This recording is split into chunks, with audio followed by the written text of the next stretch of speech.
आज आपण बनवणार आहोत चमचमीत भरलं वांग।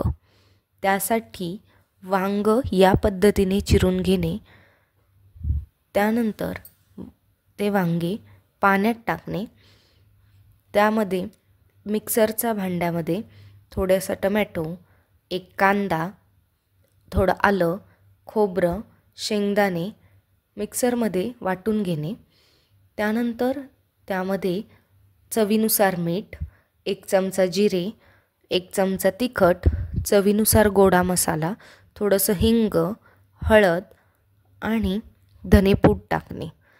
हे मिश्रण मिक्सरमध्ये परत एकदा वाटून घेणे, त्यानंतर कढईमध्ये 2 चमचा तेल, थोडंसं मोहरी, थोडीशी कढीपत्ता आणि त्यात आपली धुतलेली वांगी टाकणे।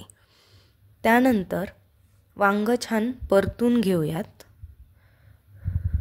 नंतर जो आपण मसाला मिक्सरमध्ये बारीक केला होता तो मसाला टाकूया। मसाला टाकल्यानंतर मस्तपैकी हलवून घेणे,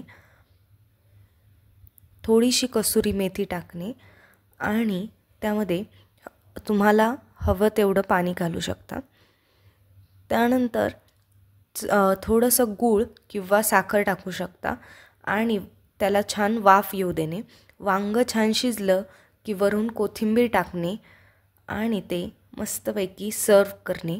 त्यासाठी ज्वारी किंवा बाजरीची भाकरी, कांदा आणि लिंबू, मस्तपैकी चमचमीत भरलं वांग।